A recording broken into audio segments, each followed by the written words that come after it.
All right, welcome. If you're a medical trainee, you're going to see anxiety in your young patients. It is the most common psychiatric condition in childhood. So today, we're going to break down the gold standard treatment, cognitive behavioral therapy, or CBT. The goal here is to give you the core knowledge you need to spot it, understand it, and make a really effective referral for this therapy, which can honestly be life-changing. Okay, so here's our game plan. First, we'll get a handle on what clinical anxiety in kids actually is. Then we'll introduce CBT, what's the big idea behind it. After that, we'll pop the hood and look at the therapist toolkit, what really happens in these sessions. Then, of course, we'll look at the hard data, the evidence for why it works so well. And finally, we'll wrap up by talking about what all this means for you in your day-to-day practice. First things first, let's just set the stage. We're not talking about a kid getting the jitters before a school play. We are talking about the single most common group of psychiatric disorders you are going to encounter in your pediatric patients. So yeah, understanding the scale of this is step one. So what's the dividing line between a normal, healthy fear and a clinical disorder? Well, it's when that anxiety basically hijacks a kid's life. A child with an anxiety disorder isn't just a little nervous about a test. They might be so terrified of getting an answer wrong that they can't even raise their hand in class. These fears are way out of proportion, they don't fade away when a parent says it's okay, and they get in the way of school, friendships, and just being a kid. And look, the stakes here are incredibly high. This is not something kids just grow out of. When it's left untreated, childhood anxiety is directly linked to struggling in school, having a tough time making friends, and it can absolutely set the stage for a whole lifetime of challenges and even other psychiatric issues. So spotting it early, it's crucial. Okay, so we've got this big, common problem. What's the best tool we have to fix it? Let's get into CBT, which is hands down the leading evidence-based psychotherapy for these conditions. At its heart, CBT is built on this really simple but incredibly powerful idea. Our thoughts, our feelings, and our behaviors are all tangled up together. CBT doesn't just try to soothe the feeling of anxiety. Instead, it gets right to the root of the problem by helping patients see and change the unhelpful thoughts and the avoidance habits that are actually feeding the anxiety. And this right here is the whole concept in a nutshell. Think of it like a vicious cycle. An anxious thought pops up, like, everyone at the party will think I'm weird. That thought creates a feeling of fear and dread. That feeling then leads to a behavior, I'm just going to stay home. And guess what?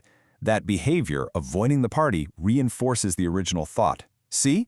I was right to stay home. It would have been a disaster. CBT is all about teaching a patient how to jump in and break that loop. Okay, now for the nitty-gritty. What is actually happening in a CBT session? Let's open up the clinician's toolkit and check out the specific strategies a therapist is using to help a kid dismantle that anxiety cycle. A good CBT program is typically built around these 5 core pieces. This isn't just aimless talk therapy. It's a very active, skills-based approach. It moves methodologically, from just understanding what anxiety is to learning how to face it and then making a plan for the future. It all starts with education and giving the patient some immediate tools. Psychoeducation is huge. It normalizes anxiety. The therapist explains that the racing heart and sweaty palms, that's just the body's normal fight-or-flight system. It's just getting a false alarm. Then, they teach somatic skills, like deep belly breathing or tensing and relaxing muscles. This gives the kid a way to calm their own body down in the moment, which is incredibly empowering. Next up, we get to the cognitive part of CBT. This is my favorite part. The therapist essentially teaches the kid to become a thought detective. They learn how to catch those automatic anxious thoughts, we call them thinking traps, and put them on trial, look for the evidence instead of just accepting them as fact. And this is where the magic happens, right? It makes that abstract idea totally concrete. So, a kid with social anxiety might have a mind-reading thought, everyone will ignore me. The therapist helps them challenge that and reframe it with a coping thought, like, hey, if I got invited, somebody wants me there. Or for a child with separation anxiety who's catastrophizing that their mom won't come home, they learn to use logic. Okay, how many times has mom not come home? 0. She always comes back. So, this next point is absolutely crucial. If avoidance is the fuel that keeps the engine of anxiety running, then exposure is how we cut the fuel line. This is the behavioral part of CBT, and let me be clear, it is essential. For the treatment to work, the patient has to, in a very safe and systematic way, face the things they're afraid of. And no, we are not just throwing someone in the deep end, not at all. It's a very careful, collaborative process called graded exposure. Let's say a child has a phobia of dogs. You don't start by putting them in a room with a Great Dane. You start small. Step 1, just look at pictures of dogs. Step 2, watch some YouTube videos of dogs playing. Then maybe you stand across the street from a calm dog on a leash. Each step is manageable, and with each step, the child's brain learns a new lesson. Hey, the bad thing I was so scared of didn't happen. Now I know what you're thinking. As clinicians, as scientists, you need to know, does it actually work? And the answer is a resounding yes. So let's look at the data that makes CBT the absolute gold standard, first-line psychotherapeutic treatment. The numbers here, they really speak for themselves.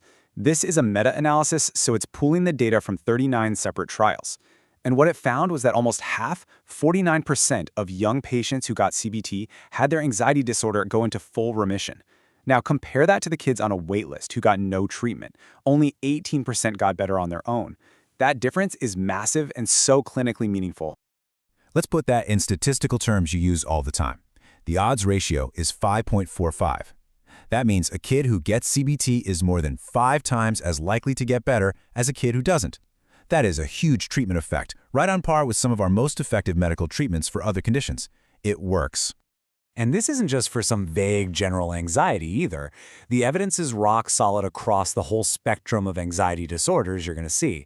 Social anxiety, GAD, panic disorder, specific phobias like that dog phobia, you name it. CBT has been shown to be effective again and again in very rigorous studies. Okay, so we know what it is and we know it works. Let's wrap up with the logistics. What do you, as the clinician making the referral, actually need to know about how this looks in the real world? Here's a quick snapshot for when you're talking to families. This isn't a forever therapy. It's time limited, usually about 12 to 20 weekly sessions. Individual therapy has the most research behind it, but group therapy and even online CBT can also be really effective. And a lot of therapists use these well-established structured programs, like one called Coping Cat, which just ensures that every kid is getting the same evidence-based approach. Now, this is a really key point to remember when you're making a referral. The approach gets tailored to the kid's age. For school-age kids and teenagers, the therapy is focused on the child. But for the little ones, say under 7, the model adapts. It becomes parent-child therapy, where the main goal is actually coaching the parents on how to use these CBT strategies at home to help their child. So let's bring it all back home. What's your role in this? It's huge. You are on the front lines. You might be the very first person a family ever talks to about these struggles. When you accurately spot a possible anxiety disorder and you can confidently refer them for an evidence-based treatment like CBT, you're doing so much more than managing a symptom. You could be changing the entire trajectory of that young person's life. So I'll just leave you with this question to think about. The next time a parent tells you their child is too worried to go to school, or a teenager tries to describe their social fears, how is this knowledge going to change that conversation? Because now you can offer more than just sympathy. You can explain that there's a clear, science-backed path forward. You can offer a roadmap. You can offer real, tangible hope.